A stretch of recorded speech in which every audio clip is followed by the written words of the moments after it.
Hey guys, and welcome back to my YouTube channel. Today I'm in the studio again with Agolaye, and trust me, it's not like anytime I bring Agolaye into the studio, I'm building a set. Today's video is not really about the set, it's more about what you can do with one light and what you can do with like so many lights. You know, I'm an advocate for using one light, and I'm always using one light on my channel. I can even use natural light, which is just one light source in the sky, to light my subject. Sometimes in the studio I also just use one light. I have a couple of one light videos on my channel. I'm going to put them in the card for you to check them out.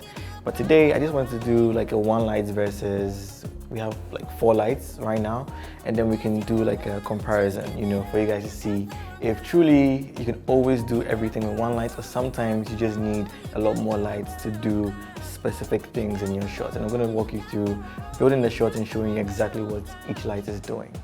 So the first light is my main light, which is in my 120 cm deep parabolic octabox. So I have the main light angled down, and the reason why I'm doing that is because I don't want the light to spill onto the background. I want it to light just here, and maybe a little bit of it lighting this plant in the front. So I'm going to use my camera also to allow some of the other lights, because I'm using LEDs because I don't have a lot of flashes or strobes. So I'm using LEDs in addition to the set. So I'm going to use my camera settings to allow that to show through.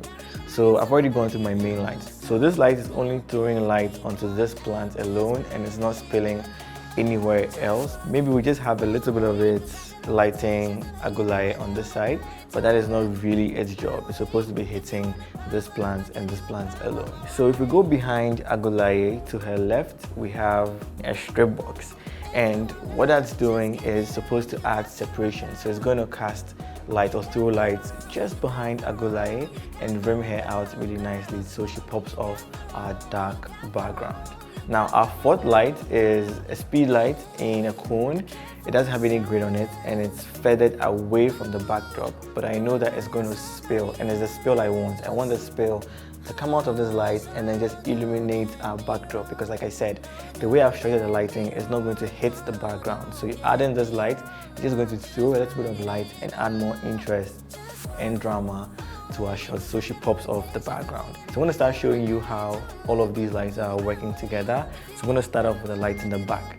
So I'll turn off everything else and then just start with the one hitting the background, and then we'll work our way all the way to adding the main lights. One thing I also like to do a lot is to make sure I'm getting my color schemes right. So working with colors is really, really important, and sometimes what I use is Adobe Color. So you can see I went into complementary colors because she was wearing the pink outfit. I wanted to see what's really going to work with her outfit, and it says green, and you can see on set that she's wearing pink, and then we have a green backdrop. So if you don't know, this is Adobe Color. You can use it to, you know, you can go through different colors. So for example, we have analogous colors, we have triads, so you can like mix and match and find colors that are going to work well together. But in today's case, we're just using complementary colors, and it's just a pink and green. We've turned off all the lights, but I also want to quickly run you through my gear. I'm using the 5D Mark IV paired with my Sigma 85 1.4, just so I can blur the background a little bit. Shutter speed are 1/125, f1.4, and ISO 100.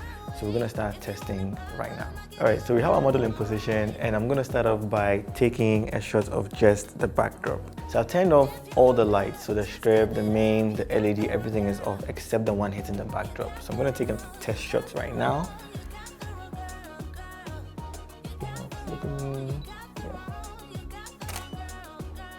Actually, I think I need to go back a little bit. Okay.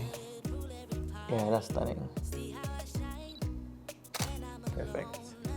Okay, and as you can see, we have a lot of ambient light even influencing the shot, but that's fine. I don't really mind in this case, but you can see exactly what the light is doing. So the next thing I'm going to do is now turn on the strip box, and that is in group B. So I'm just going to go to B on my trigger and then turn it on, and now we're going to take another shot. Yeah, that's perfect. So as you can see, this light is rimming here really nicely. So we have the first light in the back hitting the backdrop. The second one, which is our strip box, is just edging her out really beautifully. And now we're going to turn on our LED. All right, so now I've turned on the LED, which is just hitting the leaf just behind Ago.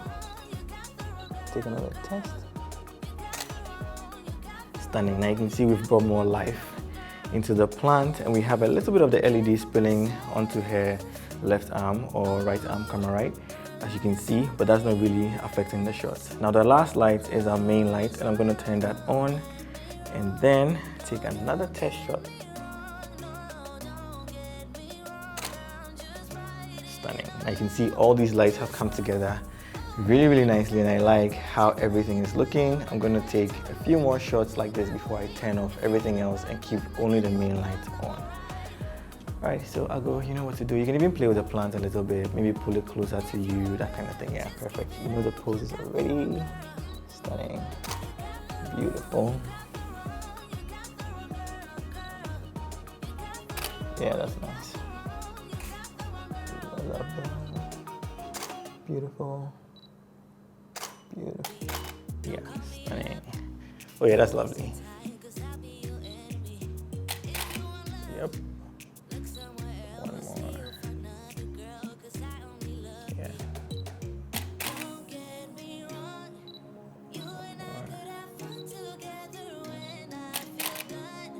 With having fun on my own, it's better to care for yourself, not rely on somebody else. So don't get me wrong, I'm just riding alone. Just walk. As you can see, we built this with 4 lights. You've seen what all the 4 lights are doing. I'm going to turn all of them off and then leave just the main light on, and then take a shot or several shots, and then we can compare to see if truly you can use one light for almost everything, or sometimes if you need more lights to do certain jobs. Alright, so right now I've turned all the lights off. So strip box off, LED off, the light hitting the backdrop is also off, and then we only have our 120 cm main light on, and I'm going to start shooting and then see how this compares to the one before. See how I shine when I'm alone, nothing can stop me. You should go out, meet someone else, someone who gets you. Don't stick around, I'm pretty wild, I don't do monogamy.